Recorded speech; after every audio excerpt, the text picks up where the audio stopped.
What is up, world? What is up, world? What is up, world? You are in tune to the KnoItAllZ, and of course, you got your usual suspects with you. And we're missing one, -1. He is on the road right now. Big Tate, but it's your boy, me, and Big G. What is popping, G, man? How you doing today, bro? Man, it's all good, man. It's the last day of a birthday weekend. It's been crazy since last Thursday. I want to thank everybody in the live chat on all the shows we watched, man. All the people that sent me birthday wishes, man. I appreciate all y'all, man. But it's been a bananas weekend, man. And we've had some great football and great women's basketball and great baseball. So you mean tell me it was your birthday? On Thursday. It was your birthday. Yeah, my birthday was Thursday. I told you happy birthday, didn't I? I think I did. I didn't tell you happy birthday. Absolutely not. Well, let me stop everything that we're doing right now. Forget this podcast. I just need to let my brother know. See, I just started a new schedule from 2 to 11. I appreciate my brother, Sean Lamont Gurley. I love him so very much. It's my older brother. I need to tell the whole world. I get a platform to tell the whole world that I love this man. Over to my right, I love him to life. He is a big part of the reason why I do this stuff. One of the hardest working men in podcast land. And I just want to send a big burly birthday shout out. I would give him a hug if I was close to him, a big burly, girly hug. Happy birthday, Big G. What's going on, man? Thank you, man. Thank you, man. I appreciate it. Hey, Ma, we ain't got the count on the thing, man, for the YouTube, bro. No, it's there. You know, okay, well, I just can't see it. That's me. It's there. No, it's there. It's definitely there. But yeah, man, happy birthday to Big G. And like we said, we got we definitely have Tate in transit. But man, you know how we do, man. Before we get started, make sure that you like and subscribe. Like us on Facebook, subscribe on YouTube and Twitch so that when we go live, you'll definitely get those notifications. And you'll know that we are here live and direct, and the know-it-alls are here. G, tell them what they need to do with them algorithms, dog. Tell them what they need to do. Absolutely, man. Y'all need to get them. Man, you know what, man? Somebody been down here. Oh, no. My kids was down there playing, man. There go my algorithm sign, man. I was going to blame my children, man, for messing around down in the basement. Claude, Mike, you trending, man. I don't want to put you in the matrix right now, man. You know what I'm saying? Mod, he's been on a tear, dog. Like, you just don't understand. The last 14 days, Claude Bishop has rewrote the code for the Matrix. On all podcast platforms, Claude Bishop has rewrote the code, man. I think he's trying to start something new. You know, like a Matrix 3 when they said we're starting over and we're going to reset Neo. I think Claude's trying to reset the Matrix, bro. I think he's trying to do it. It probably happened. And for the record, Big G, I did.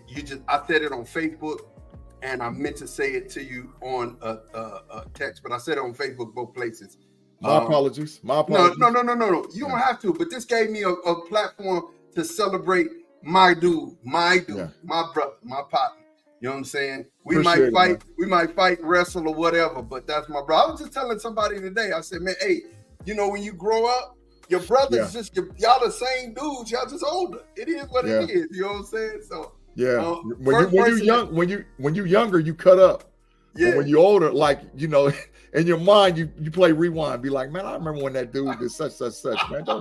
Man, hey, do you really believe it? That's the first dude I used to handle in double dribble. I used to handle him, just give him the business in double dribble. It is what it is. Until I learned about the corner three. And then once I learned about the corner three, it was curtains. The corner three is everything. The corner three, bro. The corner three was man. I ran with Boston. Wasn't no stopping it. That was Larry Bird action the whole game. Larry Bird in the corner. And Minneapolis, what they call them, we got it there. We got it there. Yeah. Hey, man, we're about to get this party started, and we're going to get it right and get it started quickly. Here we go.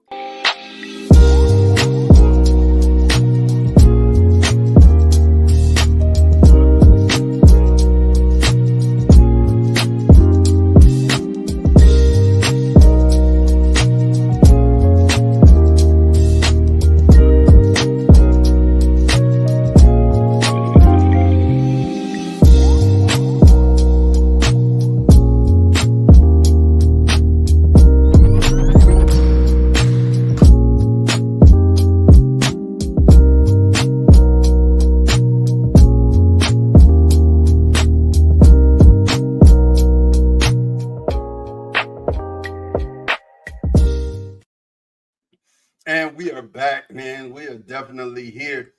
Dude, I gotta say this, man.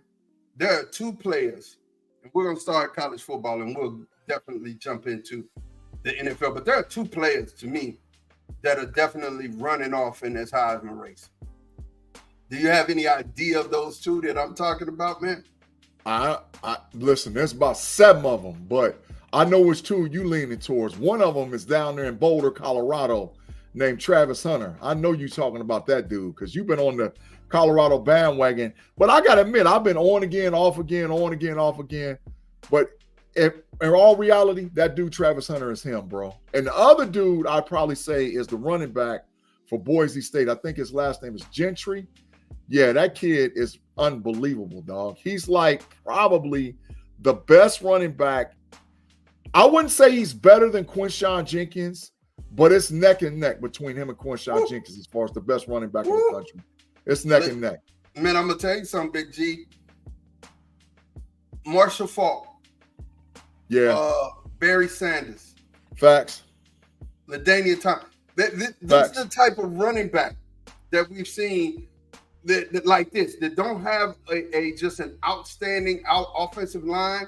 Yeah. But the man is getting money. You know what I'm saying? I mean, the man is getting money. 26 carries, 259 yards, 4 touchdowns versus Washington State.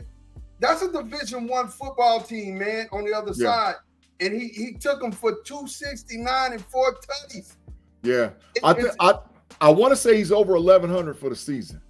Yeah, I'm about 100% positive. He got like 1,100 yards rushing already. We'll check that, man. But here's what I got to ask you. If you and you've been around long as I have, so you know what I'm saying. His skill translates, doesn't it? It seems like it translates. You know what I'm saying? Yeah. He got enough of the pop, enough of the power, and enough of the speed. What you think about this running back, G?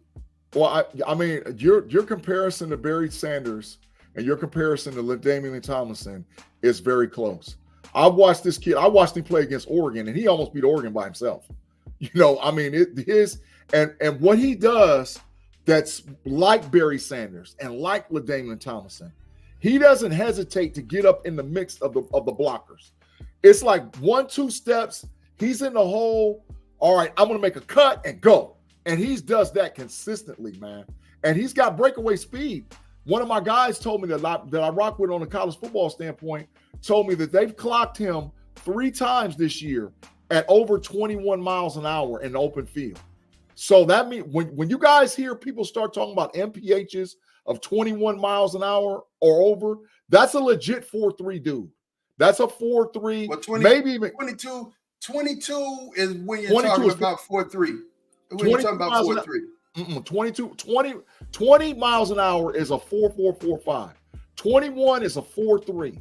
22 is a 4.2. So he's running legit 21 plus MPHs in the open field. And so that's after he makes his moves to get in and out of the hole, break tackles. I saw some crazy stat where he's got so many broken tackles or so many yak yards after contact. It's ridiculous. Well, he's him. He's him.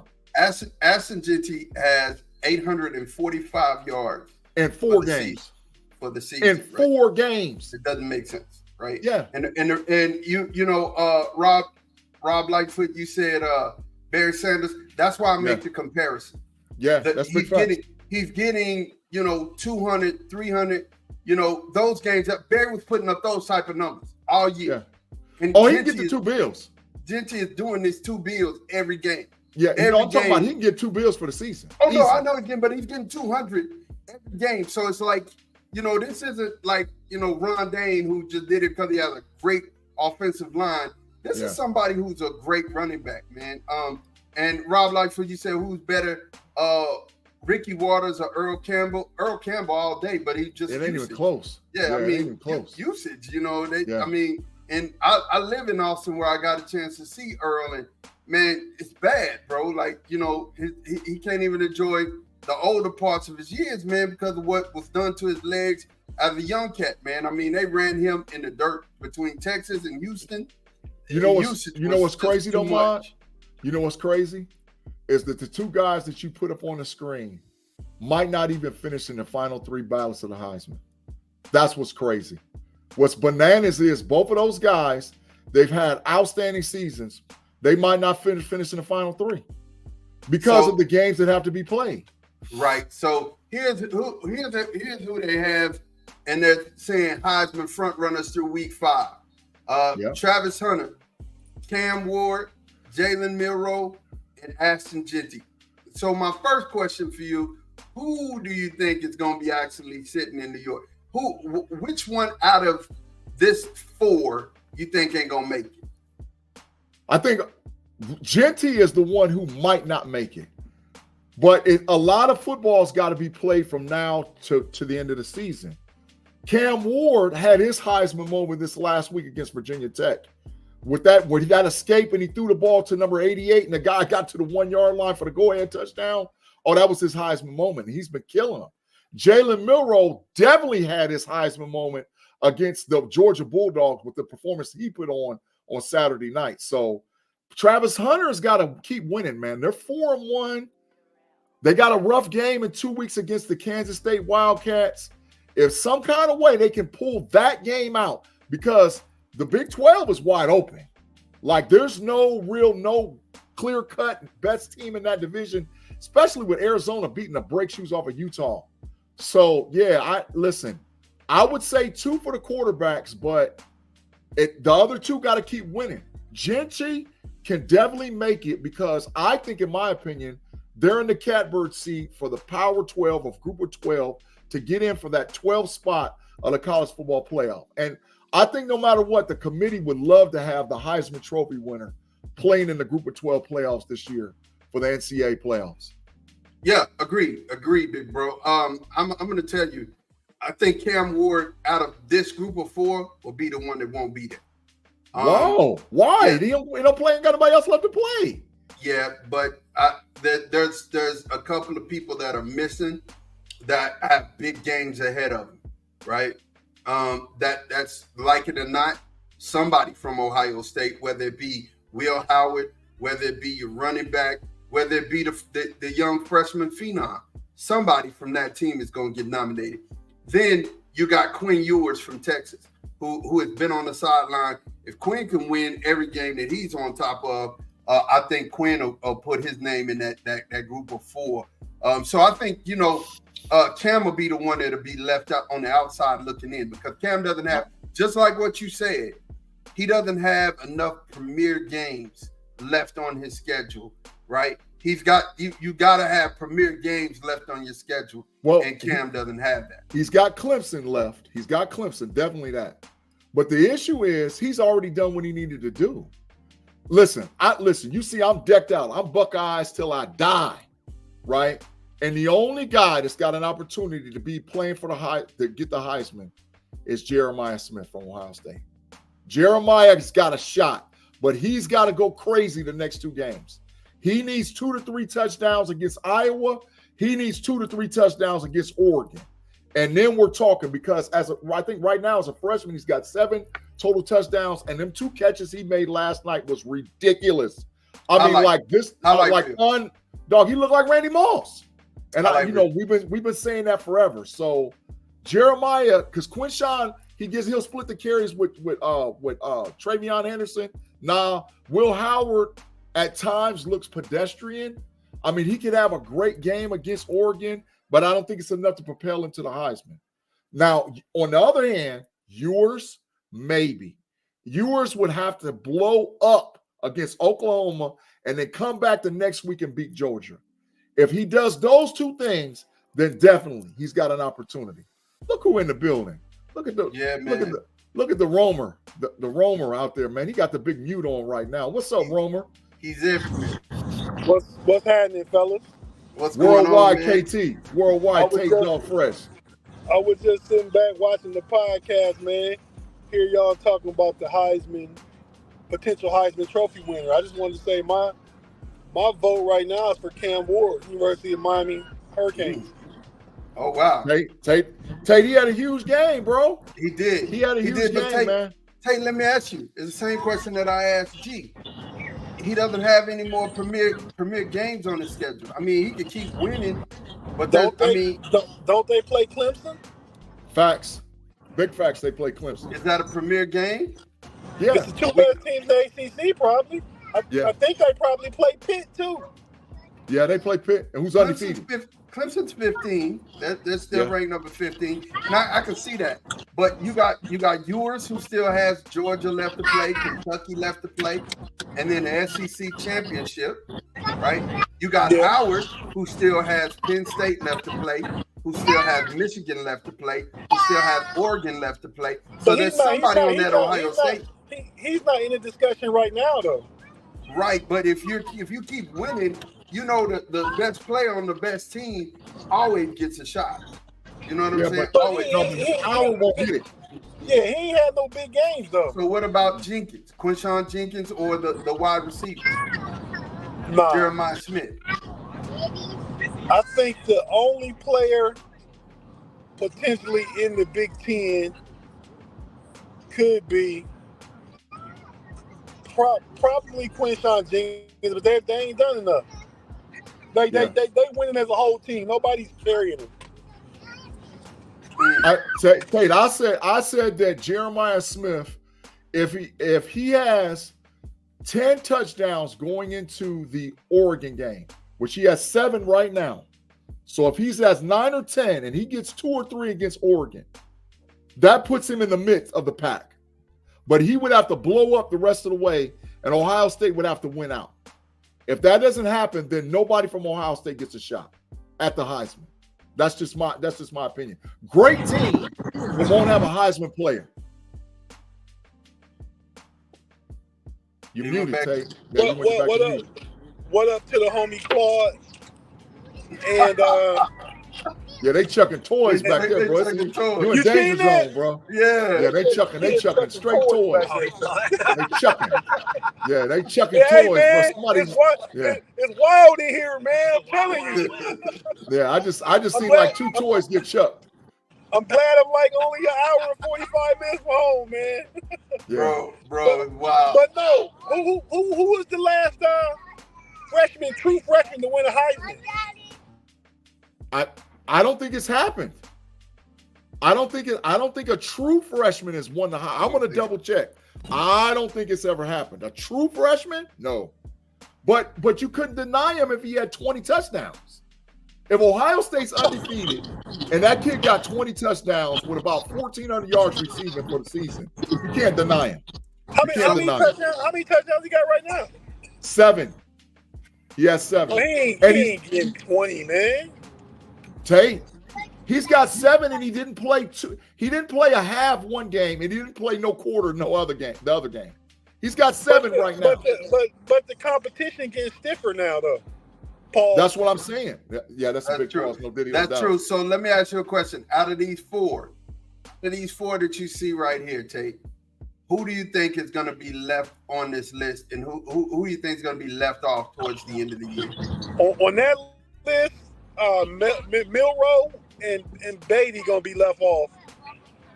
Travis Hunter and Cam Ward going to New York. So you think Genty and Milroe will be left off? Yeah, they not going to New York. That's what I'm saying. Okay, all right. I think 3 to 4 players get invited to New York. Yeah, Rob Lightfoot, that's big facts.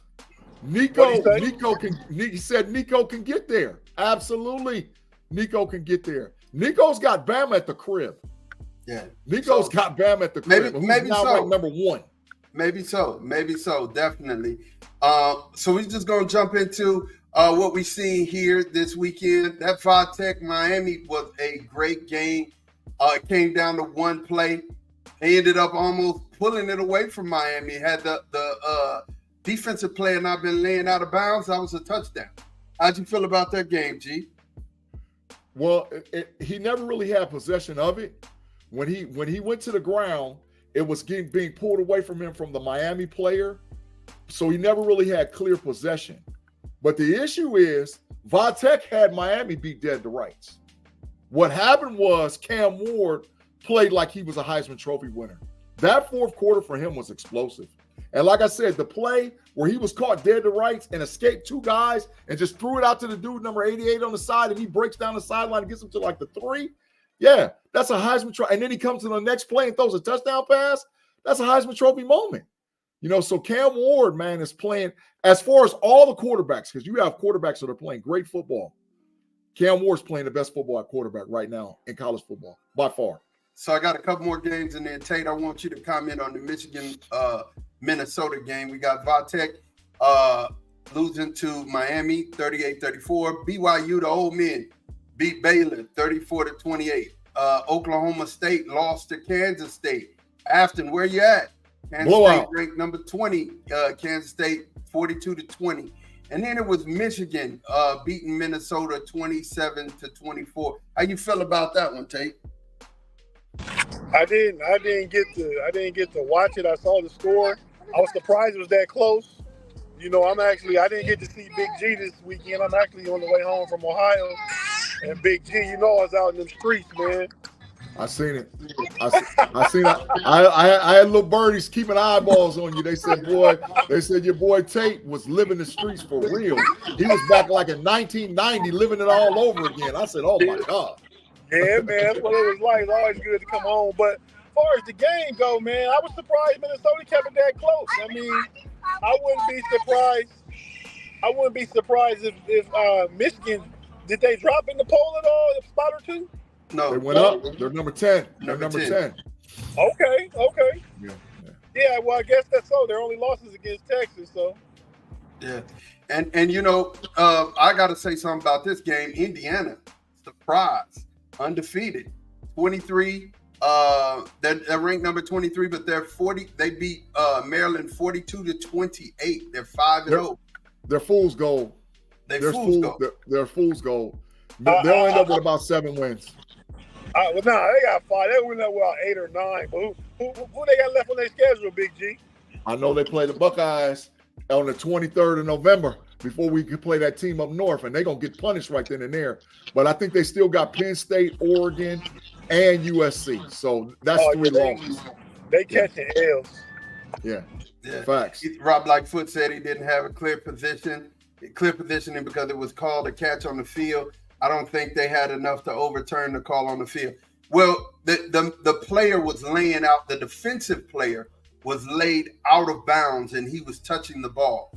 Anytime that happens, out of bounds, it's over with. It's no discussion, right? So had the defensive player never touched the ball and the offensive play, that was a catch, and they would have won the game. But it never comes down to one play. It always comes down to the Michigan game. The Michigan game, that was a phantom onside kick. Minnesota had that. And Minnesota scored, and that kid from Minnesota might have had the catch of the year. That catch that he had in the end zone was unbelievable. But that was a phantom onside call up there.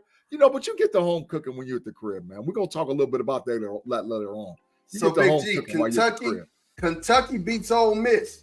I called it. The Stoops brothers is out here. One of the Stoops brothers is out here getting busy, man. Not Bobby, but Mark Stoops. Mark Stoops out here getting busy, man. 20-17 he wins. But here's the game that we need to talk about. UNLV. Wait. Real quick about the Stoops brothers. Shout out to the Stoops brothers from Youngstown, Ohio. Big facts. Look, so UNLV, and we talked about this earlier, Big G. We said this was going to happen, Tate. UNLV starting quarterback is out for the season. He redshirted himself until they pay him his money that they promised with the NIL. This is getting wild, you guys. What do y'all think about this? A quarterback actually going and bailing on his teammates and saying, hey, if y'all don't honor y'all obligation, I ain't playing. So I got intel on it, man. I got intel on what's happening. The deal is that there was one of the guys that owned a casino in Las Vegas offered to pay the difference of the NIL money that was owed to the kid. But apparently there was no NIL deal actual struck between the collective and the player. The player just had reassurances from the program that he would receive in excess $115,000 in NIL money. So what he's saying is, to date, I've only got $25,000 in NIL. To date, you guys haven't paid me the rest of the stuff, including the commercial money that I was supposed to have gotten for promoting UNLV. So I'm done. But he wasn't the only player that did it. The running back also did it. But the deal is this, and what a lot of folks don't know, the backup quarterback for UNLV is just as good as the starter. And I'm hearing now that the collective is going to give the backup quarterback the NIL money that was due the starter. So now it's going to cause all kind of controversy. But the deal is UNLV's 4-0. Yeah. And the guy that was the starter barely beat out the backup. I mean, the guy who started barely beat out the backup quarterback. But still, Big G, if they had a verbal agreement, that's what they was going to do, they should honor that. I don't disagree, but your deal with NIL is through the collective. It ain't through the university. The university could listen. Universities, they sell wolf tickets for days. They'll tell you anything they got to do to get you there. But the collective is who's going to get your bread from. So here's the deal. It's like Tate said. But if they did not put this somewhere on paper, there's no way that they can lawfully enforce it. So now this man's supposed to miss a whole other year. He's taking his last red shirt, right? Missing a whole other year and trying to go somewhere else. I just think it's a black eye when it starts talking about NIL and players like, hey, I'm going to hold out like a professional contract. This feels like a bad deal. But you know what happened in retrospective with that? The NC2A met this weekend, and they're saying that there now has to become some type of regulation concerning NIL moving forward. So it's all in hindsight. It's all too late. I've been saying that since the beginning. Yeah, but it's too late. And I don't know why UNLV is acting like that, man. They in Vegas. They got bread. Yeah, exactly. Yeah. Exactly. They should honor the player. They're playing, and what's the stadium called? Gillette Stadium, whatever the brand new thing that the Las Vegas Raiders got. They play their home games there, so it's like they got state-of-the-art everything, Hey, man. Bro, just about an hour ago, I got some – it came up. You coming up right here, but y'all know my dude always be talking about the Raiders and stuff. Yeah. But his name is Welding Jennings, man. It's my guy. We ain't always get along. He on my nerves sometimes, but good dude. He passed away today in church, man. Killed over, had a heart attack, 54 years old. Wow. The barber guy? No. It's the dude he goes with every week. The dude that always talk about the Raiders. So he ride home with him every week. Wow, I'm not bad, bro. Sorry to hear that. Prayers up for their family, man. Prayers up for their family. Yeah, thank you. Yeah. So Louisville lost to Notre Dame 31-24. USC beat Wisconsin 38-21. Oklahoma had a rabbit's foot in their pocket and beat Auburn. So I'm gonna have to call you for big bias right now, dog. You're being biased, dog. Because listen, being biased? Because Oklahoma and Texas play in 2 weeks. It's the Red River. You listen. Don't mind me start telling what you said in the text chat between the Longhorn Nation and myself. You being biased, and that kid that plays quarterback. It's 5:49 Sunday the 29th, and OU still sucks. And see, that's bias. That's bias. They don't suck. They don't suck. Listen, they barely won that Auburn game, and it was what it was. But we're gonna move on, and we're gonna talk about these Texas Longhorns, 35-13 over Mississippi State. We get a week off. We get the chance to get healthy, and we get our quarterback back. I'm excited about that. Clemson beat Stanford 40-14. Wait, time out. I ain't so sure y'all getting the quarterback back. Oh, here we go. Arch is him. So we're going to see what the coach do, because this is the biggest decision Steve Sarkisian's got to make in his whole coaching career. You have your rival coming to Red River. Arch Manning has played his heart out. Ewers has been hurt. He's got to make a decision. And I'm telling you, it's going to be controversy. If he puts Ewers back in there and y'all lose, it's big time loss. There's no decision to be made. Quinn. Yeah, listen, they're gonna put Ewers in. Ewers came back for this, man. He was a Heisman candidate. I mean, Arch got some years left. They're gonna put Ewers back in there. absolutely. If Ewers loses, I'm telling you, it's gonna be problems. Listen. Let me help you with something. Along with to expound on what Tate said, right? You need to understand one thing. Arch Manning is the better quarterback. Facts. No doubt about it. As far as when we're talking about physical skills, being able to throw the deep ball, being able to read the defense, he's a better quarterback. He doesn't have the one thing that you need, though. And that's experience. That 35-3 with Quinn in the game would have been 55-3. You know No, what I'm you saying? can't say that. You can't say that. I'm just letting you know he knows what to do with the ball and where to go. And those are things that you like right now. Like you said, if Quinn keeps getting, I mean, if Arch keeps getting experience, Arch will be everything that Quinn is. But Arch don't have the opportunity. This is not Arch's year. This Quinn year. Like Tate said, Quinn came back for this, and they're gonna make sure that Quinn gets that. Big G. Yes. Big G. Yeah. If Ewers is healthy and he don't play him and Arch Manning lose, then what happens?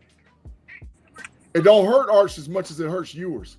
If Ewers starts and he drops this game, everybody's going to be looking at Stark as why'd you switch quarterbacks? That's the bottom line.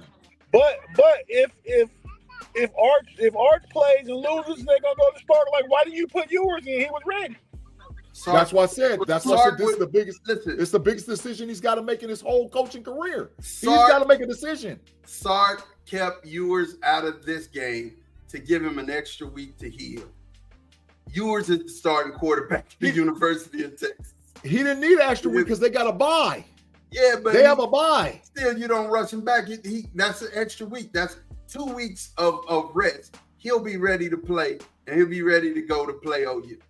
We're going to see. We're going to see because I'm telling you right now, that game, I've already done told y'all, week 7 is Separation Saturday.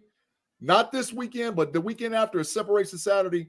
That is the biggest, I'm calling it right now, it is the biggest decision in Steve Sarkisian's coaching career. What do you do against Oklahoma and you have these two dogs? If he chooses the wrong one, he's in trouble. But if either one loses the wrong one, it's the catch-22. That's my point. But that's why you're paid millions of dollars. You're paid millions of dollars to make this decision and make the correct decision. Urban Meyer had to go through this. Tate, we saw it.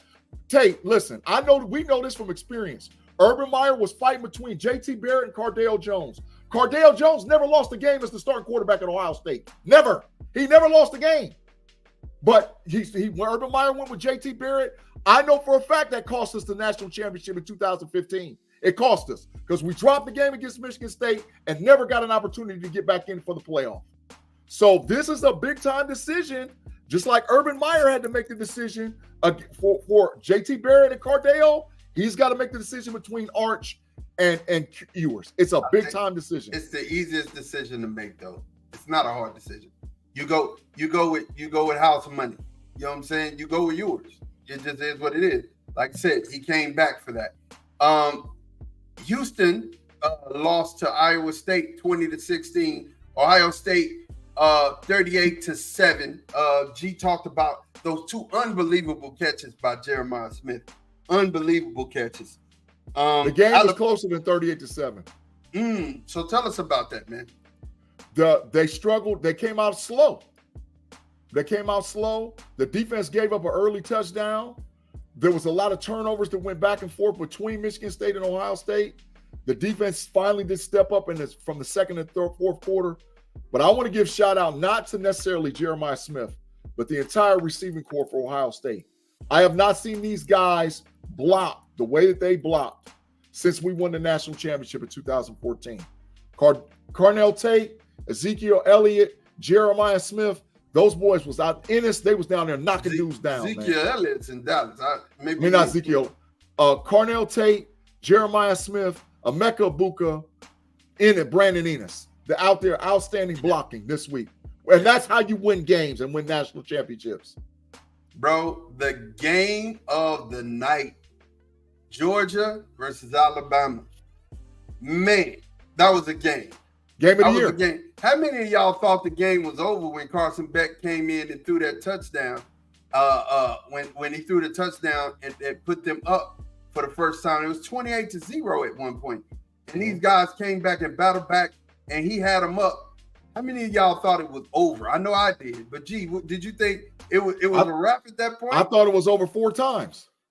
I went back and forth 4 times. I was in a bunch of text lines and all whatever else, back and forth. The game was over with. The game was over with. The game was over with. The game was over with. But what it came down to is what I said on my Level Up College Football podcast. Georgia did not have a player that could stop Williams, the freshman wide receiver. They picked on those corners all game for Bama. They picked on them. They picked on them. They picked on them. They didn't have a guy that could stop them. They didn't have a guy that could stop them. For Georgia, I'm going to tell you something. Ryan Williams, Brian Wigo, and Jeremiah Smith are the best 3 freshman wide receivers I've ever seen in my whole entire life. I've been saying that all day. Every place I'm out on the streets with, all wherever else, all the people I'm talking in Cyberland, I've been saying it all day. Those 3 kids are changing football. But Tate, man, did you get a chance to see the Georgia-Bama game, dog? Yeah, man, I was watching and I was surprised that it was that Georgia came back. 28-0, we was flipping between, and I sent you a text, Big G, to come by my brother's, man. I didn't even see it. Yeah, I promise you I didn't. Me, Dre, Mike, my brother, obviously, Lance, RP, Mays, we was all over there watching the game. And, you know, we started with Ohio State. Then when that got a little ugly, and my brother's great changed to Alabama, Georgia, I looked at the score, it was 20-0, so well, that's uglier than this one.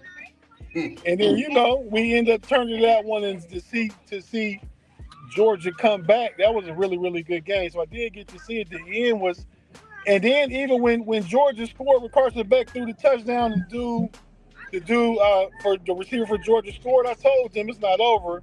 Alabama gonna come back and win, and they came back and scored again, and then Georgia almost scored again too, right? After that. Yeah. Yeah, that game was crazy, man. Definitely the game of the year so far.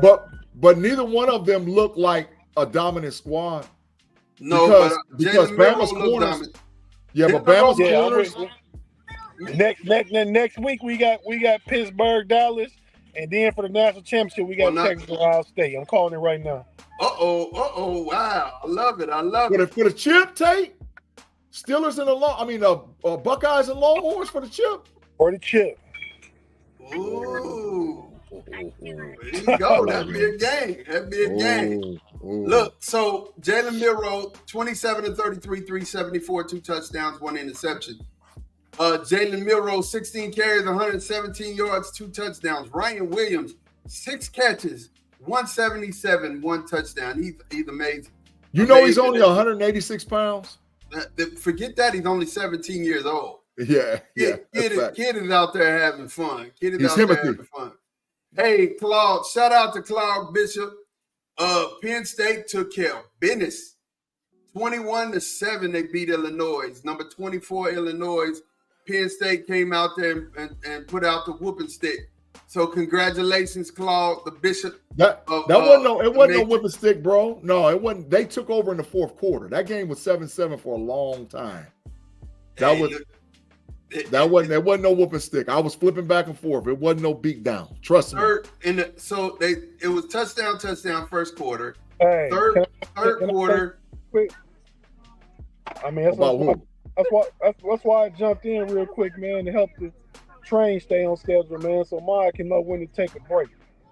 Yeah, I'm about to take a break after we will finish the college football segment here. I'll take a break right after that. So you got the 3rd quarter touchdown for Penn State and the 4th quarter touchdown. So I mean, they just held Illinois, scoreless in the second half. FSU beat South Alabama 42-10. Boise State, ranked number 21 in the nation, 45-24. Arizona beat Utah 23-10, and Oregon could have had 40. Arizona could have had 40. They just kept stalling out. And Oregon beat UCLA 34-13. Yeah, man, we're going to go ahead and take a pause for the calls. Big G, take us there, man. Talk to him. Thanks again for rocking with us this week on a Sunday podcast. You can be sitting around anywhere enjoying your Sunday, but you're here with the KnoItAllZ podcast, live on Fans First Sports Network and live on YouTube. If you're watching us live, just give us a second. We'll be right back. If you're listening to us on audio, wherever you get your audio podcast, Google, Spotify, Apple, we'll be right back after a quick commercial break.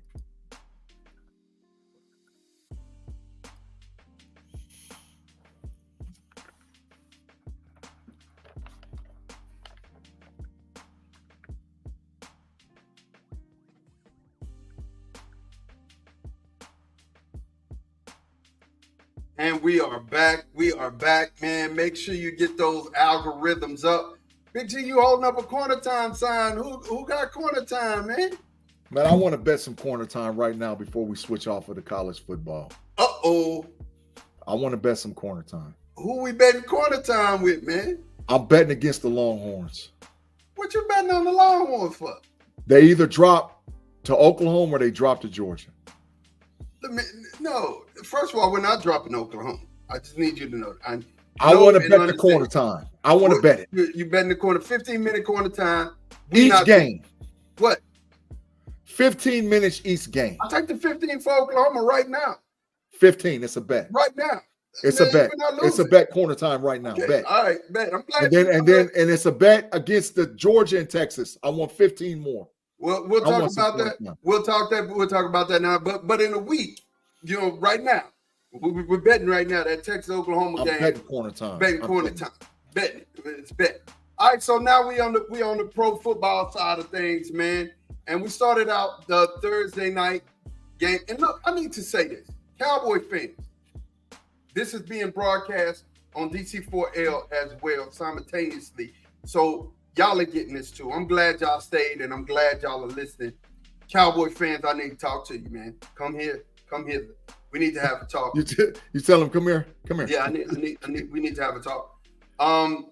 Listen, there's a movement that's going around on X, and there's even a petition out there that has 1,000 signatures on it right now to fire Jerry, the GM, right? There's a reason why. Well, wait, he's the owner. to fire, he is the owner, but he's the GM, and we want Jerry, the owner, to fire Jerry, the GM. But we need to talk about this. Jerry, the owner, you are exceptionally great at making money. This is one of the most profitable franchises in the land right now. You know what I'm saying? I mean, you make money hand over fist, and nobody's saying that you went to the NFL Hall of Fame because of that, because you know how to make money, you know how to bring things in. My problem is when it comes down to player personnel, you don't know how to take risks and you don't know how to put a roster together. We have a great scout, a couple of great scouts who recognize great talent, and they put that talent together collectively. But the problem is if you have people like Howie Roseman and who's y'all's GM? Who's y'all's GM? Omar Khan. You have people like that who know how to put together rosters. And they put together rosters to where those rosters make sense. And Jerry, you always have holes inside of the roster. It's always holes. So if we have one person go down, now we're sitting up at a deficit. You've never given Dak a number 2 wide receiver, ever. You've never went out and bet the farm on a number 2 wide receiver outside of Terrell Owens, right? You got a Terrell Owens. And I'm just saying to you, make a long story short. We beat the Giants, but we own the Giants. We had a baby picture. It is what it is. And we needed it to get back to 500. But we have a 3-game stint where we could lose all of them or we could win 2 of them. Who knows at this point? And we're going to have to do that without Micah Parsons. We're going to have to do that without Tank Lawrence. You know what I'm saying? And we're going to have to do that letting Dak sit up. Yes, we own. Y'all don't got Michael Parsons and Tank Lawrence coming to Pittsburgh. We will be without their services coming. Y'all to cooked, right? Y'all cooked. And so go ahead. My point is Dak has the he's. I mean, of course. I mean, y'all got lit up today by Flacco, right? And I know that Dak can throw the ball. He's a better quarterback than Flacco. But I don't want to have to depend on Dak to beat a team like Pittsburgh or depend on Dak to beat a team like Detroit. That just shouldn't be in Dak's hands. So, Cowboy fans, I want you to be sober about what I've always been a Cowboy apologist, always, right? And I've been a realist as a fan as long as I can speak. But this is it. I'm saying what I'm saying. Fire Jerry, the GM. Get him out of here. You need to get him off. Mod, you can't fire him. But I want to see what Tate. I want to see what Tate got to say because that was a lot, man. Tate, he's talking about firing himself. He's talking about firing himself. Yeah, Jerry the GM ain't gonna get fired by Jerry the owner. I mean, he's not much different than Dan Snyder was with the Redskins. Except he got three Super Bowls in like his first 10 years owning it, and ever since then, Jerry been doing Jerry things, which ain't been leading to playoff wins, conference championship appearances, and Super Bowl appearances. That's big facts. That's big facts, man. Here's the deal. Those Super Bowls have nothing to do with Jerry Jones. Those Super Bowls have everything to do with Jimmy Johnson. I understand, but you can't tell Jerry that. Jerry fired Tom Landry, hired Jimmy Johnson. Facts. Jerry bought the team, and from the beginning, he was the one making the moves. He drafted Troy Aikman. Did he draft Michael Irvin and Emmitt Smith too, right? It was under his watch. Yes. Jimmy drafted him. But Jerry was already in charge of things then. He was in charge. Jimmy was in charge of football operations and was the GM. Jerry didn't touch football until after Jimmy left. So what you telling me is that Jimmy ain't did nothing. Jerry ain't did a dang thing. Jerry ain't did nothing except make money, and that's good. He ain't did nothing. That's great, but he doesn't know how. He is not a GM. He's a great owner. He's a horrible GM. What's up, little fella? Yeah. So and Michael, we've talked about this. We talked about Michael Parsons. He only had two. I think. Okay. So I'm not even gonna. We're gonna leave that. I'm gonna leave it for the Cowboys Global Cast. Y'all need to come listen to that because I got a lot to say. I'm be running my mouth on this team, and we're gonna move past it. Tim said Cowboys need a different GM. I agree, but you're screwed when he owns the team too. You're absolutely That's right. Big facts. That's but big like facts. I said, with Tate and Big G, what y'all don't know, and I need to go on and put y'all fresh. All of the Cowboy creators from X, all of the people in Dallas. There was a man holding a sign on AT&T Stadium, and it went viral over the news and everything. Fired Jerry, the GM. This is a movement. We've got 1,000 signatures. We're really trying to do this. It was addressed. It was addressed on the radio station, and Jerry admitted himself, "Hey man, I dropped the ball on some things." Of course, he probably won't step down, but we need for him to have some accountability too. You put together a horrible. You put together a very solid roster, but it's uneven and it has holes in it. Like I said, you've never got Dak a second receiver, ever. You've never went out and procured a defensive player that's going to make a difference. The draft, everything has been through the draft, and we know who's in charge of the draft. It's not Jerry, and it's not Steven. You know what I'm saying? You know what you're telling me, Mod? Everything you just summed up, everything what you just told me, that if y'all lose 2 of the next 3, which I'm predicting y'all going to, that Mike McCarthy is going to be fired because Jerry's never going to take any accountability. Yeah, y'all are going to be 3-4, and he's going to fire. He's going to fire McCarthy. You know who's pandering for the job, right?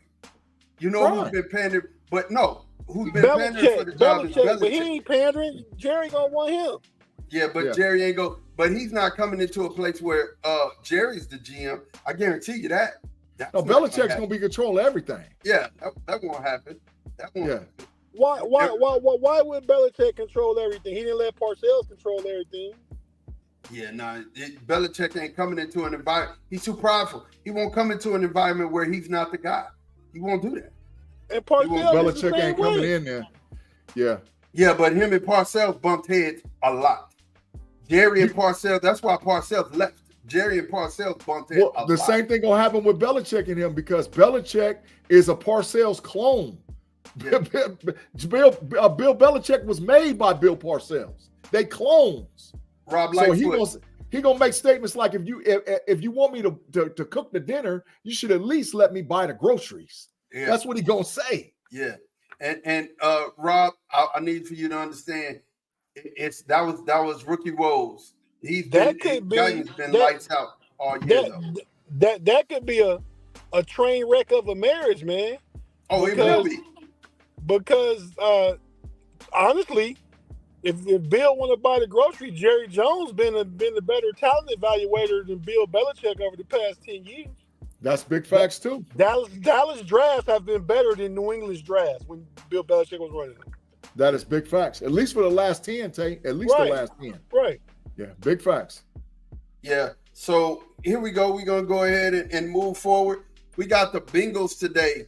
Getting a much needed win, 34-24 over the Panthers.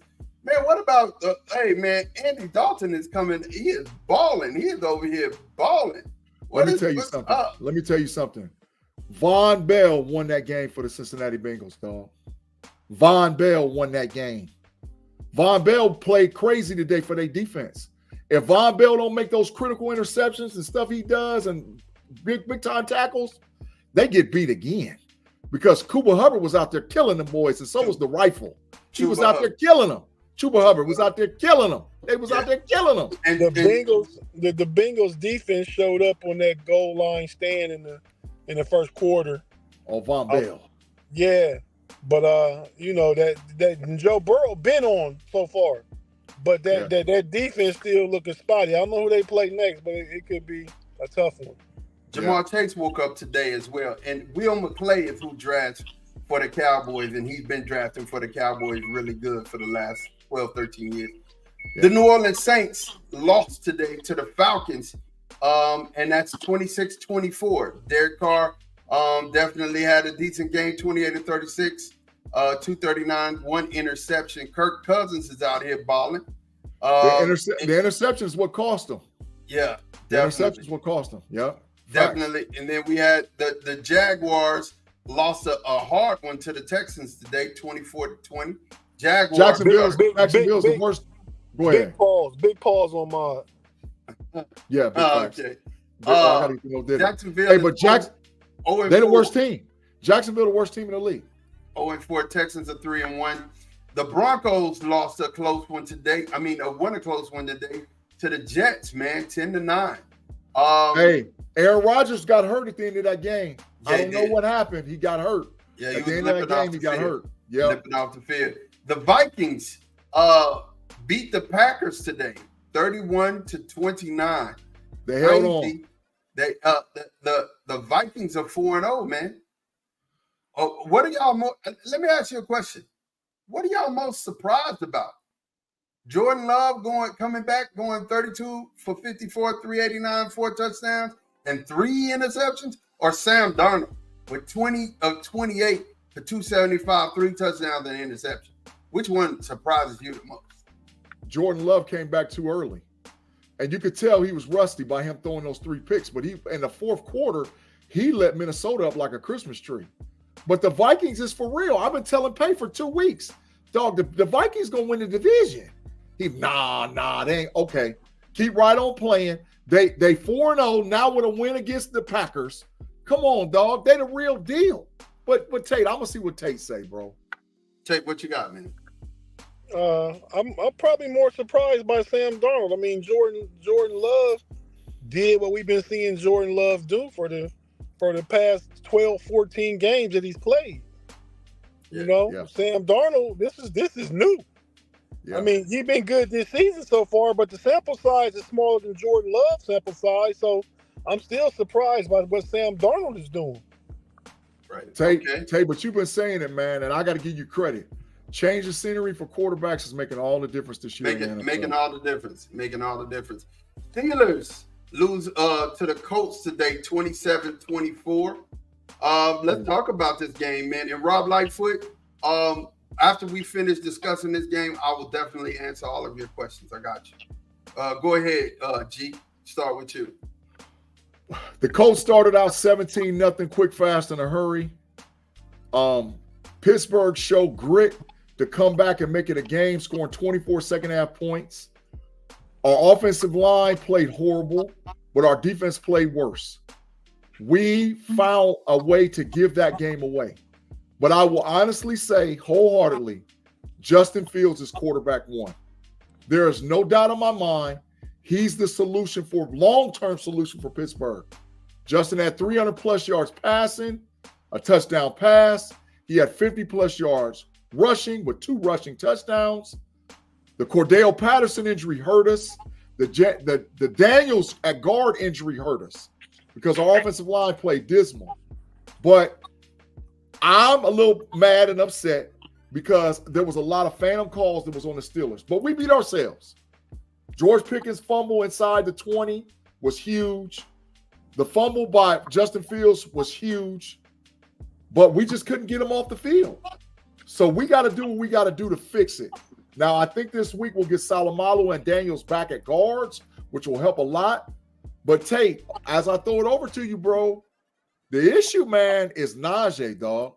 I think we got an issue.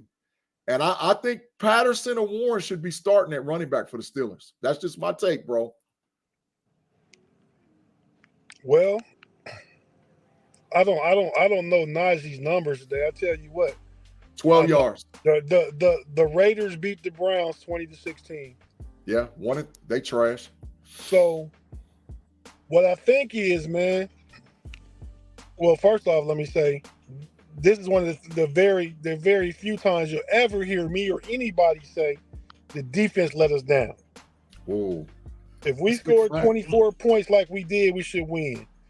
I think we still were en route to winning that game if Zach Frazier don't snap that ball and we get a 12-yard loss. That's facts. After the 2-minute warning, going down for the potential game-winning touchdown, or at the very least, a tying field goal. Facts. At the very least. Yeah, big facts. George Pickens has been many times careless with the ball. Yeah. He has to get a better football IQ. You're not going to make it to the end zone every time. That's all he's looking for. Yeah. And with the Atlanta game, he almost cost us, but luckily he stepped out of bounds. Yeah. Football IQ says, I got to get out of bounds so we can stop the clock and get this field goal. Luckily, they did get the field goal that game. Yeah. But, I was watching it on the red zone on my tablet in the car and listening to it on Sirius XM. But, yeah, I mean, I think Najee's problem is the O-line, Big G. I don't really see a Najee problem. I see a continuity in the O-line. I think if they had continuity in the O-line, good O-line play, Najee ain't going to break no 40, 50-yard run, but he going to get you 15, 20-yard runs. Tate, I would say that. I would ride with you. But I saw when Cordell came in the game. Cordell Patterson had 7 carries for 48 yards. Every time he did that because he's faster and shiftier than Najee. So right. he's capable of that. So maybe if the O-line playing bad, maybe that's what you need. But I still think nobody on the team plays harder than plays with more energy than Najee does, right? You see, I hit you with one of them road no doubts, dog. Yeah, I know. I said pause myself. Yeah. But yeah, so I mean, but even with the loss, the Steelers always lose games that we should probably be favored to win. We were favored to win. That probably we were. Yeah. But I'm excited about what the offense did today. Yeah. With the turnover in the red zone inside the 10 from George Pickens, and with the Justin Fields turn out the wrong way, he did a Kenny Pickett. Yeah. When you do a Kenny Pickett, nothing good comes from it. Exactly. He spent the wrong way. He spent the wrong way, slipped, and then fell and fumbled the ball. Yep. But the bigger issue usually when that happens, the defense keeps touchdowns off the board. Yeah. They didn't do that today. So today's loss on the defense. I like the direction the offense is going, and I know the defense will be back. Yeah. People was blaming, and listen, there was some controversial calls. Listen, for all of us, those people that rock with us from Steel Curtain Network over here on this show, the bottom line is, y'all, the NFL is not going to give us the calls for what? There was some blatant holding calls. I mean, literally got tackled, and they didn't call it. So that can't be an excuse. But Tate, just like I told you on PYB, that slot corner is where they was killing us. Josh Downs lit us up like a Christmas tree, and we got to solve that slot corner. I don't know if it's Peyton Wilson's fault. I'm gonna watch the all 22 film. I don't know if it's his fault, if it's Beanie Bishop's fault, or Terrell Evans was out there getting cooked. But we got to solve that slot corner, bro. We got to solve that. That's an issue. Well, the only good thing about that is we 4 games playing away from Cam Sutton. Yeah, that's facts. That's big facts. So here's the deal. Here's the deal. When it comes down to it, we talked about this. He said, Daniel Littlejohn said Russ wouldn't have made those plays that Justin made on those 2 touchdown runs. Big G talks about that. Claude Bishop said Fields should start, but he was one of the main reasons that we lost today. No, we wouldn't even have been in the game without Justin. That's true. He played a good game minus that fumble, and I'm not putting the bad snap by Zach Frazier on him, but the fumble is on him. But yeah, like Big G said, he's not in the game. 300 plus yards passing, 50 plus yards rushing, 2 rush TDs. I mean, I got Justin Fields of 41 points sitting on my fantasy bench playing Jalen Hurts. I'm about to lose. Yeah. Justin played big time football. And once we're healthy in the O-line, I think it'll make a difference. And we got something for them Cowboys this week.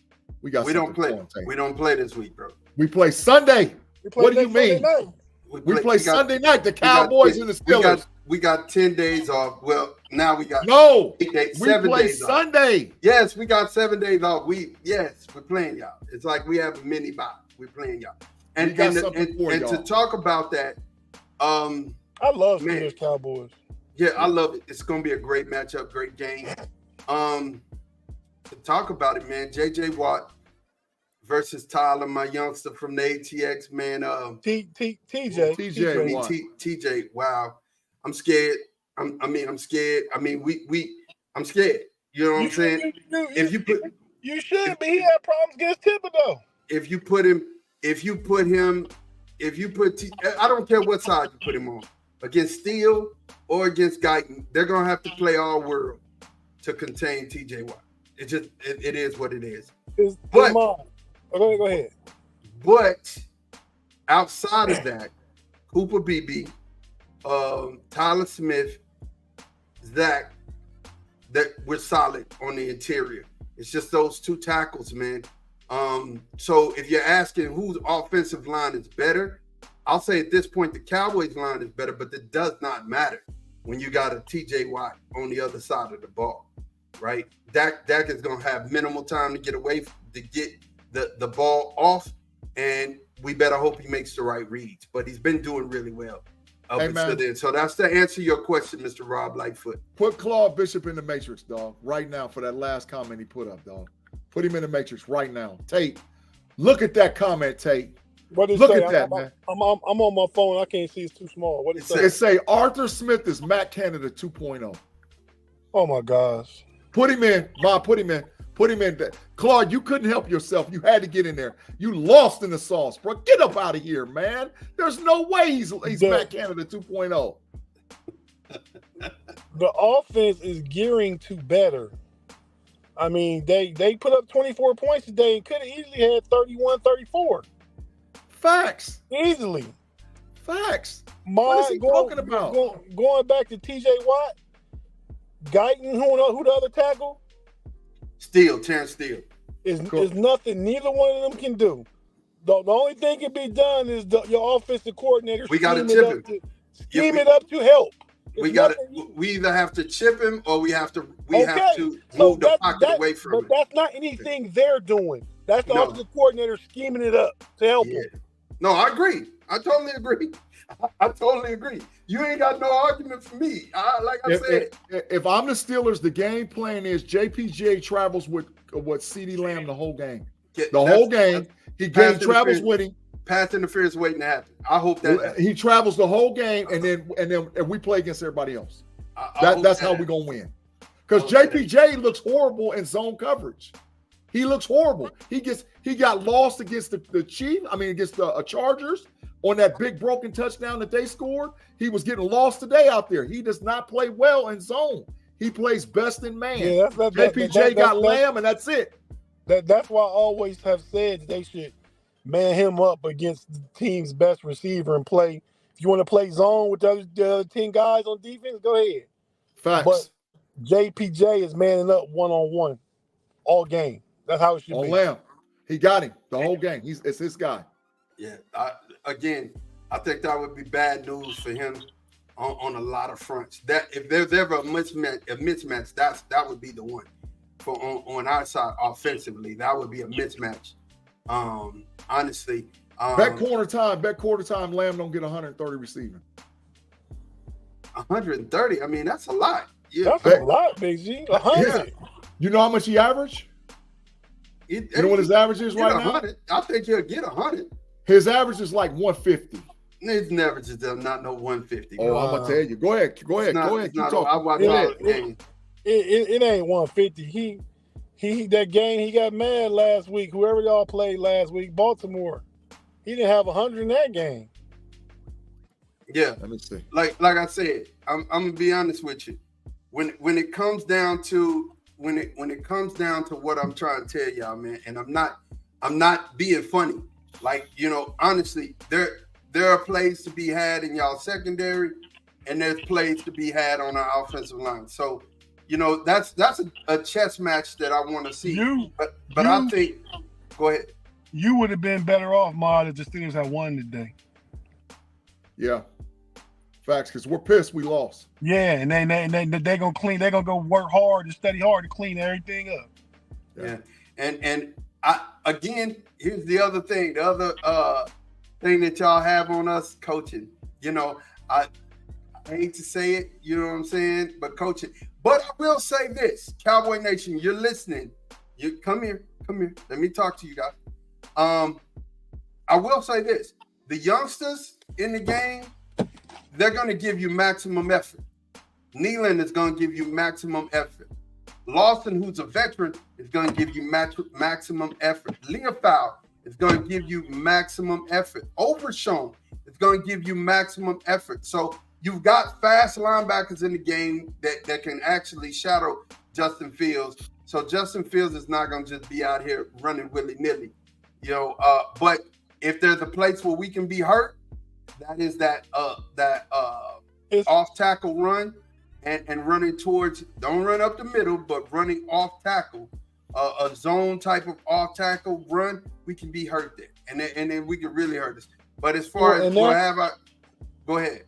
And that's Arthur Smith's offensive scheme is the zone run blocking.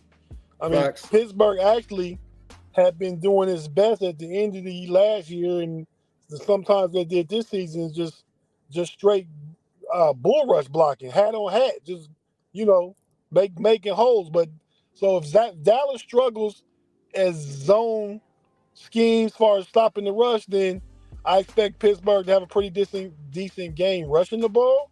I do too. But it's funny you say the coaching thing, and Mike Tomlin's one loss in the Super Bowl was to who? Mike McCarthy in the Green Bay Packers. Green Bay. There you go. Yep.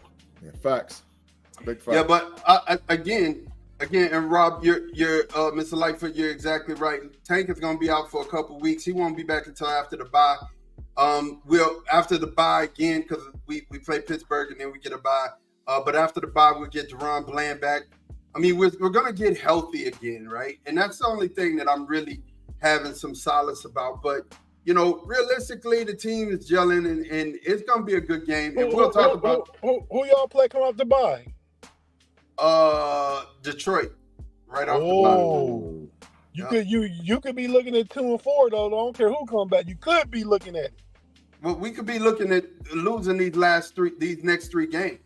We could literally be losing these next three. Who after Detroit? San Francisco.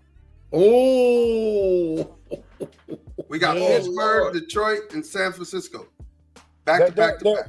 That got to be y'all toughest stretch. And then, but hey, see what the Commanders did to Arizona today? Yeah. 42-14. What I take, boy, fresh. What did I tell you? And the fellas over there at the Homies podcast, who was going to win Rookie of the Year? Jaden Daniels is him. Jaden Daniels. He's him. Chicago got at this point now. All I care about is my bet that Chicago win more games than the Commanders. It ain't happening, dog. It ain't happening. They got the same record, right? No, the Bears is 2-. Well, the Bears either 1-3 or 2-2. Run the scores, Mod. All right, so we got the Rams. They lost to the Bears today, 24-18. Chicago is that was their first win. 2-2. Chicago Bears are 2-2. Yeah. The Buccaneers beat the dog snot out of the Eagles today, 33-16. Tampa Bay is. I'm gonna start calling the Buccaneers Baker Fleece. Baker Fleece. They fleeced for Baker Fleece. The 49ers beat the Patriots 30-13 today. That was a bye. The Commanders beat the Arizona Cardinals. They are 3-1 in charge of the NFC right now. They beat them 42-14. Beat the dog. Brian Robinson went ham on them today. He had 100 yards rushing. Jaden Daniels had 50 rushing and a touchdown, and almost 250 and a touchdown. He was out there killing them boys. Kansas City Chiefs won. They are 4-0, 17-10. They're not a dominant 4-0. There's not a dominant 4-0 team. Rashidi Rice might be done for the season. It looked like it was a knee injury, and we don't know. He got carted off. He got carted off. Yeah, they said he's going for MRI. They said he's going for MRI in the morning. The Raiders beat the Bears 20-16. No, the Brownies. Talked about that earlier. I mean, the Browns. I need to tell you, the way up for the Browns, Deshaun Watson does not need to be this quarterback no more. It's a wrap. Deshaun Watson needs to go sit down. The Ravens play tonight, right? The Baltimore Ravens play tonight. The Bills and the Ravens are getting ready to go right now. So if the Ravens lose, the whole division is 1-3 and we 3-1. Oh yeah, come on, man. Because Josh Allen about to punish them boys. He about to punish them. Dennis, what's good, man? What's good? Dennis came in and yeah, man. He said Mr. Woodside said that Watson was fine today. He was big trash today. Until he wasn't, he threw an interception as well. So totally just getting to this real quick before we move off of football, man. I just want you guys to know at this time, I do not know anything about week to week what's going to happen. I just don't. Week to week, I don't know what's going to happen. So you're saying there's no dominant NFL team. That's what you're saying. No dominant NFL team. I agree. There's nobody who's dominant. I say the team that looks the most dominant right now is the Buffalo Bills. If I had to pick a team, and if they punish the Ravens tonight, I would say the Buffalo Bills is the most dominant team to me. But I think, Mott, I do agree. Anybody outside of Jacksonville can beat anybody any Sunday. Anybody can get it. This is a league where anybody can get it at this point, right? Yeah. Hey, why you laughing? What I say, man? You over there dying laughing. Mine said anybody can get it. No Diddy, no doubt. No, that ain't nothing. I mean, anybody can get it. It's the truth. You gonna give it to anybody? Hey, anybody can get it at this point. He said he doubled down on the no Diddy, dog. He doubled down. But seven. Well, we got the games tomorrow. We got 2 games tomorrow. The Titans and the Dolphins, and the Seahawks and the Lions. But we got the Ravens and the Bills tonight. Well, who you think's gonna win this game, brothers? Buffalo by 14. You can keep it pushing. They're gonna beat the brake shoes off of Baltimore. Josh Allen is him. I think it'll be a good game. I was picking Baltimore, but now because we lost, I want Baltimore to like lose too. So like Big G said, all of them can be 1-3. Yeah, So big facts. I'm picking. It ain't gonna be no 14-point game though. It might be about a 4-point game. Man, Josh Allen is him. Josh Allen MVP, y'all. It's his year. It took all these years for him to finally put it together. He's the MVP. He's the MVP. No, Well, Josh Allen. Dennis said Jags are smoking hot garbage dumpster juice. That's He using all of the acronyms for them right now. Hey, Because that's not Dennis. We told you that's the quad, father. The quad. The quad, no. Listen, the quad, no. He knows. I'm gonna tell you, it look bad for him, man. I mean, they're trying to win. ETN's hurt. Like they're trying to win. It's just Ingram's hurt. I don't know. You know, at this point, that coach is fired next week, Mod. He's out of here. Yeah, he may be. 0-5 start. He's cooked. Get him out. They actually played pretty competitive today. Man, I mean, it was a point you could say they probably could and should have won the game today. They looked bad all other games. They didn't look bad today though. So he's playing for his job next week against the Colts. If he drops to the Colts and they go 0-5, he's out of there. He's out of there. 0-5, he's cooked, and he will be fired. He'll be the first coach to get fired in the NFL. He's the first guy. Doug Peterson's adios, muchachos. Gone. So you think this is what this is at? This is where we at right now. Yeah, 0-5, dog. He's gone.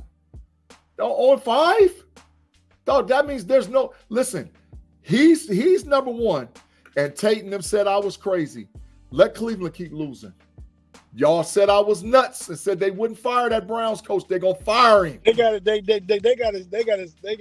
sit Watson before they do that, because he proved last year with Flacco and even the DTR rookie beat us. I mean that maybe his system and Deshaun Watson's just not a mess. But real quick, man, let my brother-in-law give a shout out to his team. He's a Commanders fan. Oh yeah, man. I know you're not happy right now. Hey. Division leading Washington Commanders, 3-1. Actually, sir, I need to tell you, I'm the happiest I could get. I don't care nothing about the haters. You know what I'm saying? I don't care nothing about the HCTTRs. I don't care nothing about them. It's the Giants in Philadelphia. Philadelphia lost. We beat the Giants. All is well in my world. All is well. You know what I'm saying? You struggled a bit on that Giants game, though. Man, listen, I don't even get me started. If you want to hear what I said on the podcast, you'll know that really I was so indifferent, and I've never been indifferent as a Cowboy fan. I was like, shoot, it is what it is. I mean, we need help. We need help and prayer this year. A whole bunch. They're gonna keep me going to the altar. They're gonna keep me going to the altar. Big G been on Jaden Daniels off at the beginning of the season. Before that, he's him. But I will say this. By the time we see Jaden Daniels, we're going to have Deron Bland back, and that spells trouble for anybody. Defensively. Do they play on Thanksgiving? I'd have to check that schedule. I got the baseball schedule up because we're getting ready to go. But I have our baseball schedule up. Let me see if I can see who. The Commanders and the Cowboys play Thanksgivings. I love Thanksgiving games. Thanksgiving games are wonderful. Yeah, man. Y'all get to play one every year, though. Every year, Thanksgiving and Christmas. Christmas this year, Tate. We play on Christmas this year. We do, and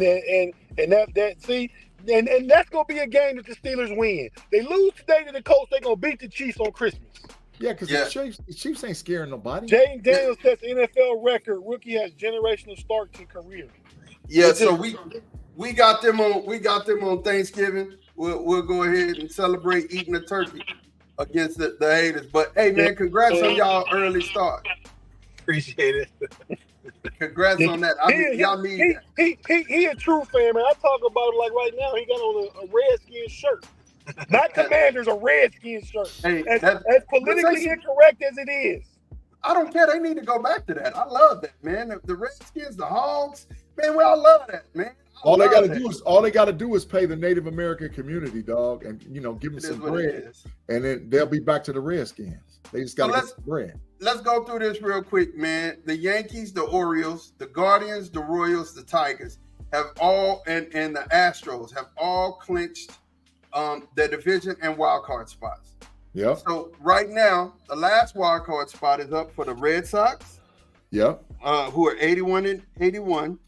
The Rays have a slim chance because I think how many games left? It's like 2 games left. So if the Yeah. Rays win those 2, they may be able to get in.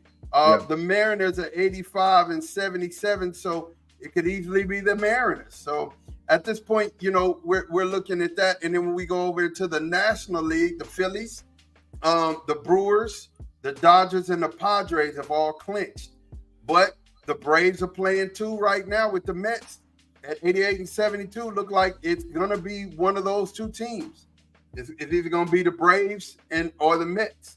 Who do you think is going to get in as far as the Braves and the Mets are concerned? The New York Mets. The New York Mets is the hottest team in baseball. The last 25 games, they came from way back to put themselves in position to get the playoffs. There's only 1 game left, right? I thought it's 2. No. Today was the Reds' last game. Well, the Braves played 2 today. I mean, they got 2 left. And those 2 left are against the Mets. They play tomorrow. So what's the Braves record? What's the Braves record? They have the same record. It is 88-72. So somebody got to win 2, or they're gonna have to play. They're gonna have an extra 3rd game. Yeah, so they got the doubleheader tomorrow. So and Sean, the Braves have won 7 of their last 10, and the Mets have won 6 of their last 10. Hey, Ma. Yes, sir. You asked Big G, and I'm gonna tell you, man.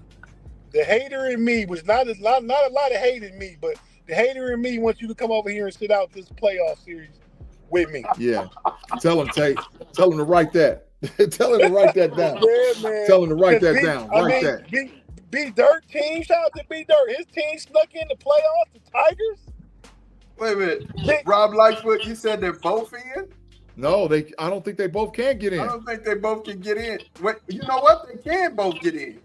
Yeah, they can. Atlanta and New York. Yeah, they can. Yeah, because they're both in.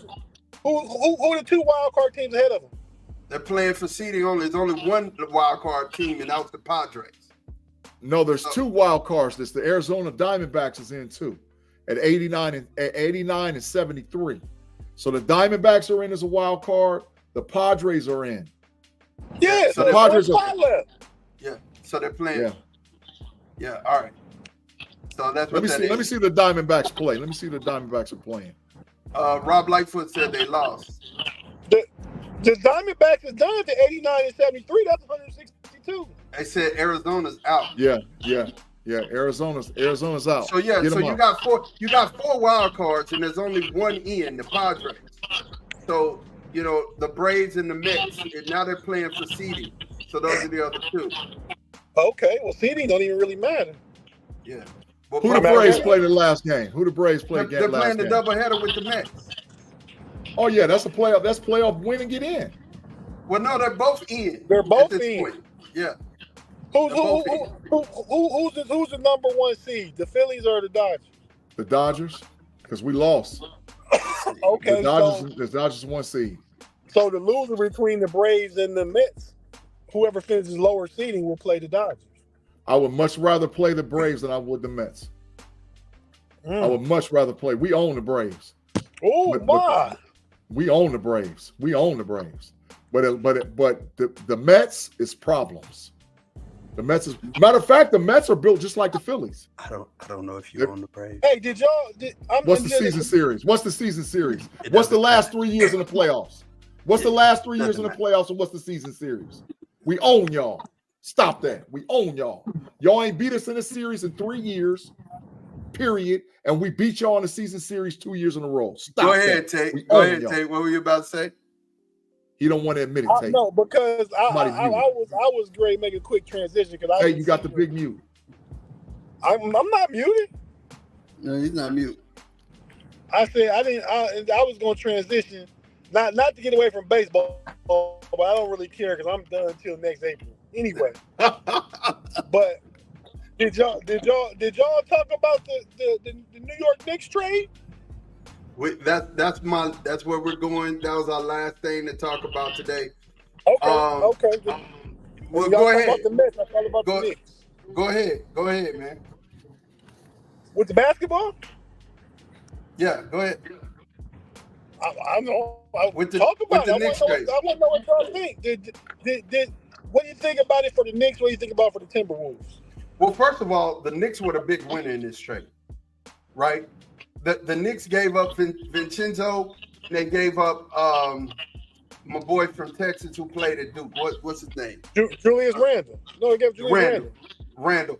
Randle does not show up for the Knicks in the playoffs, right? Big Cat gives them a big presence in the middle, and he gives them shooting from the perimeter. Big soft presence in the middle. But it's a presence none the least. Something that Julius Randle didn't give them. But they had Mitchell Robinson, and they let the boy go that went to OKC. What was his name? DiVincenzo is who they let go. No, Big G, the center that went to OKC. He black, and you don't know he black. He don't look black. You know what I'm talking about. Here it is. Big G be on his research. G is doing the research, man. But here it is. Julia, they traded Friday night. They traded Julius Randle, Dante DiVincenzo, and a protected Detroit first-round pick for Karl Anthony Towns. That's all they lost. That's all the Knicks lost. Julius, let me tell you what I think. I think they got great wing defenders everywhere. I mean, you're looking at a starting lineup of Jalen Brunson, Josh Hart, your boy that got from the Nets, Brooklyn Bridges, not Miles Bridges. What's his name? Mikal Bridges. You got the kid they got from Toronto. What's his name? Who we talking about? We're talking about who went to Minnesota? We talking about the Knicks starting lineup gonna be. Okay, so yeah, but you said Mitchell Robinson was hurt last year. Precious Achiuwa, he barely played, and Jericho Sims was there. So you got bigs, and then like I said, on the outside, now you got your boy, Towns. Yeah, but so who's they power forward? The kid that they got from Toronto in the trade that they re-signed for too much money. He's talking about OG and Anunoby. Man, I'm sorry, y'all. My beast just lost their mind, man. They went out. Yeah. Yeah, Beats no longer an Apple product though, so we don't care. Yeah, that's what it is. You got trash Beats. Yeah, you ain't got none of these. I ain't trying to talk to you, man. You know what I'm saying? You need some of this. But all right. But so y'all was talking about the NBA. Yeah, that was a good trade. Or some of these, man. Or some of them, yeah. I didn't hear what y'all said, but I think that was an outstanding trade for the Knicks, and I think it was an outstanding trade for the Timberwolves. And it was not. The Timberwolves lost. I really like it for the Timberwolves. Yeah, I really like it because Nas Reed starts now. Nas Reed starts. They lose nothing. Yep. They probably get a little better rebounding. You go ahead and concede that Ant is the one and only man on that team. Correct. So he can go from averaging 24 to averaging 30 this year. Exactly. And then you bring in Julius Randle, who's gonna get you 22, 24, and he's another dog. Now let's not forget how soft Cat is.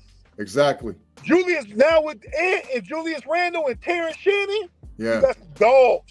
Oh, wait a minute. And don't forget about DiVincenzo, who's gonna lock you down defensively. I think DiVincenzo is the only thing that really helps. Julius Randle, to me, is a wash between him and Ant. I don't think him and Ant are gonna be cohesive together at all. Trust they will. They gonna mesh. I mean, I think Julius Randle is a two that Minnesota needs.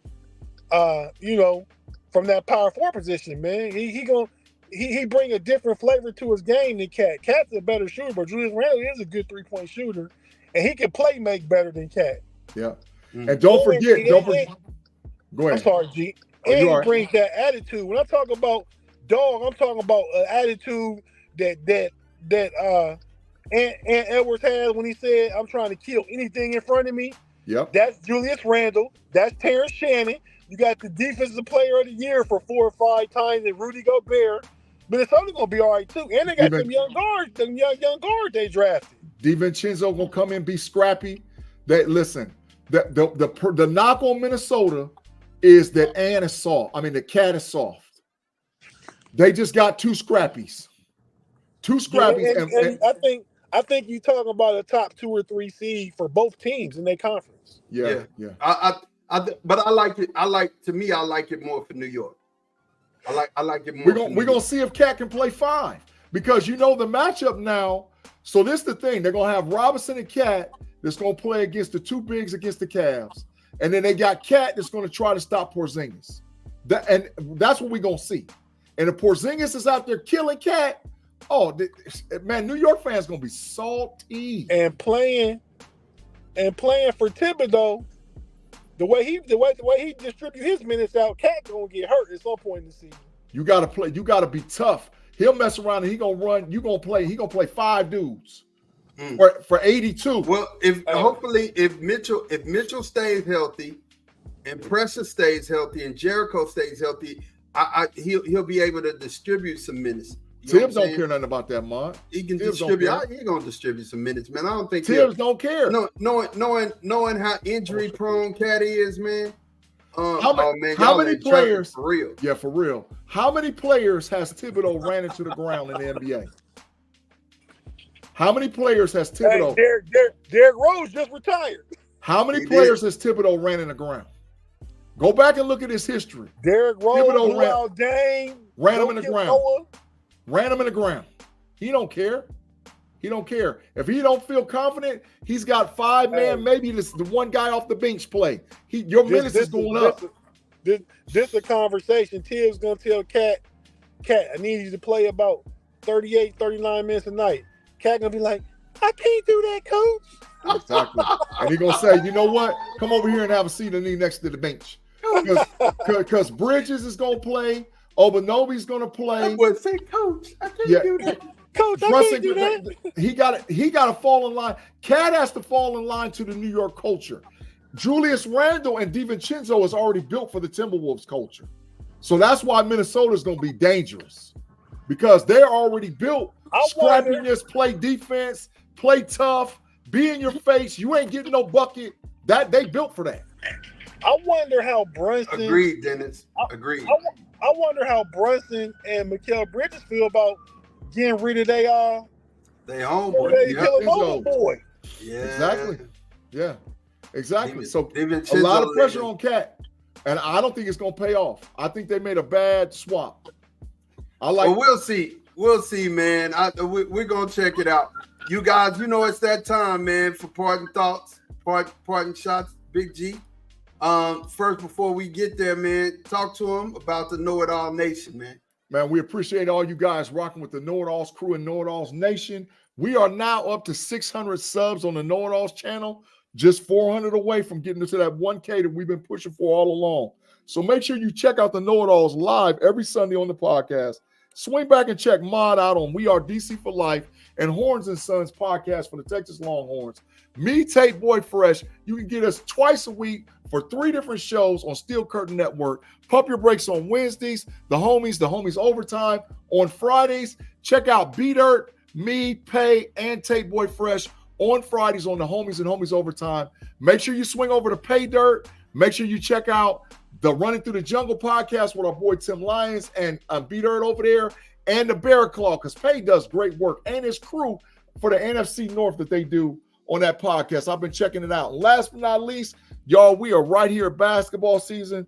We're going to crank it up for That's Rather Cavaliers, Cleveland Cavaliers podcast with me, Tate Boy Fresh, and that youngster, Relly Hall, man.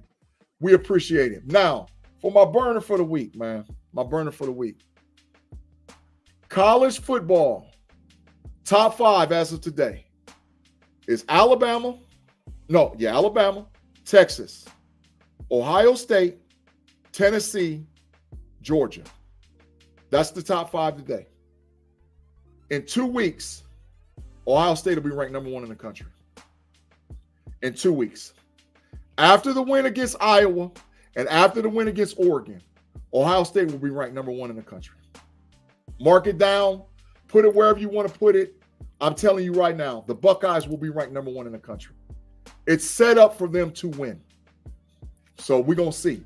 Texas got Oklahoma. Texas got Georgia. Who's number 3? Tennessee definitely got Bama and South Carolina somewhere in there, so they might be up out of there. Miami's got Clemson in 2 weeks. Ohio State will be ranked number 1 in the country in 2 weeks. After the win out in Eugene, number 1. Number 1 in the country. Tate, you have anything before we get out of here? Yeah, man, I don't got nothing, man. I just want to update the people on our fantasy football league. I'm currently 2-1, but I'm about to catch a big L right now and go to 2-2. Mine is 2-1, and you playing the wee boy B Dirt. Y'all got a real close one. You're projected to lose right now by 1 point. Right now, as of right this second. Right now, by 1 point. I was projected to lose by 1 point. Okay, well, something happened. It's 121-19 is the projection, so you're not guaranteed to lose. I mean, you probably could still win. It's that close. But my boy, Big G, is already in 11th place, 1-2. Dre dropped to 1-3. He projected to lose 171-92 to payday.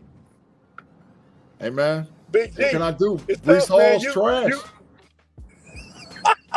Brees Hall is trash. Josh Jacobs is trash. They're killing me.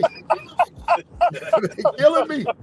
My running backs is trash. I'm about to go to the bench. I'm going to the bench to the run with my running backs. I got to do something because my running backs is big trash. They garbage. Josh Jacobs and Brees Hall has not come through for me. Everybody else is handling their business. Yeah, man. I lost Devontae Smith and Jalen Waddle ain't got no quarterback. So yeah, it's one of them years. Hey, y'all said Rashid Rice might be out. What happened for to him? The season? He might be done for the season. He got hit, man. Looked like hyperextended his knee, but could be an ACL, MCL. Yeah, they're talking about it. They talking about that sucker tore. It might be over. Okay. But yeah, man. Shout out to the fantasy football, man. All of us three right here. My brother-in-law in the car with. We all in the same league. We have lots of fun. We talk lots of trash.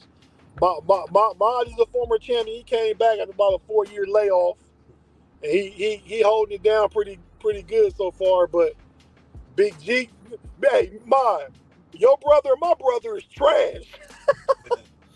Hey, I'm playing spoiler, man. Hey, listen, man.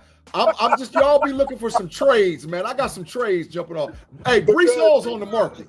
Brees Hall's on the market. Me and my brother is in 11th and 12th place out of 12-team league. Brees Hall's on. Listen, Brees Hall's on the market. Josh Jacobs is on the market. Devontae Smith is on the market, and Jalen Waddle's on the market. Any comers, anybody to rock with us fantasy football, make me offer.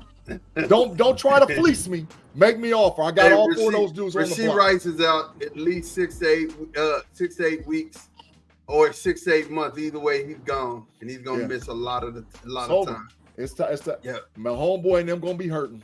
And that's B Dirt. He's on B Dirt's team. He's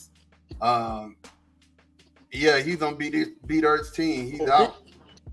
See, B Dirt hurt because B Dirt team name was the Wee Boys, White Boys of the Year. He drafted Christian McCaffrey first because he felt like he needed that to be the start of his team. Hasn't worked out well for B Dirt. Yeah. They talking about McCaffrey gonna be out till week 8. And Laporta got that ankle injury that he playing through, so we'll see. You know what I'm saying? Laporta got that ankle, and all I got left is Kenneth Walker. That's all I got left. I'm gonna tell you, Travis Etienne he's a disappointment. Ma, I'm trying to trade for Kenneth Walker. I sent him a trade already. He won't trade me. I'll give you Brees Hall. I'll give you Brees Hall and Devontae Smith for Stephon Diggs and Kenny Walker. No, I tell you what, I'll give you Travis Etienne for no. I'm giving you Brees Hall and Devontae Smith from the Eagles And if you give me Kenny Walker and Stephon Diggs. Hey, Ma, I would got it never right give here, up man. Stephon Diggs. Ma, you give me Travis Etienne, I give you Chardonnay for the Seahawks who back up Walker. That's why I want Walker. Then you got both the running backs. No. I need some more gas for that. I need some more gas for that. Brees, I'm giving you Brees Hall and I need a tight end. Smith. Who got a tight end? Let's talk tight ends. Don't nobody got no tight end. I got Goddard and Evan Ingram. Evan Ingram's been hurt. I'll give you Brees Hall you and can get Goddard Smith. then. You can get Goddard. Matter of fact, I got Schultz too on my bench. I got Schultz, Goddard, and Evan Ingram. Don't even understand what I'm saying. Brees Hall and Devontae Smith. What you mean? I don't understand what you're saying. Listen, it was your birthday. I know this was your birthday, and you were just born this week. But I'm just trying to tell you, I wasn't born last night. You know what I'm saying? I wasn't born last night. You winning. Devontae Smith and Brees Hall? You winning. You do know that it was G's birthday this week, right? Yeah. Big G. Yeah. Oh, you don't want it. Yeah, we shouted Big G out. I was going to say, Big G, I'd give you Najee and Jalen Warren No for way. Brees Hall. No way. I don't want no part of Najee, though. I'll let you get George Pickens, too. Listen. We're going to do this haggling. 3 for 1? We're going to do this haggling off air, man. You make know it what I'm happen. saying? You going to give me 3 players for one? I get 3 Steelers for 1? All my Steelers is available. So Brees I'll be talking to you. We're gonna listen. Thank you guys for watching. Y'all were watching us do all this haggling, man. We finna get out of here. You know, the game is coming. Josh Allen versus Baltimore, Lamar Jackson. We finna see who finna get it on. And guess what? We got a good one coming next Sunday night. This we'll be able to talk about it on the KnoItAllZ. Big pause. We got a good game coming next Sunday, 7:20. Thank you for inserting game in there. We got a good game coming, man, and I'm super happy. He said, "Now that was nice. Brothers love. Happy birthday." Yeah, that's my partner. That's my partner there. Kenny Love, man. We thank you for rocking with us on the podcast, man. We finna get out of here, man. We definitely thank you guys for rocking with us. We'll catch up with you next week. Peace.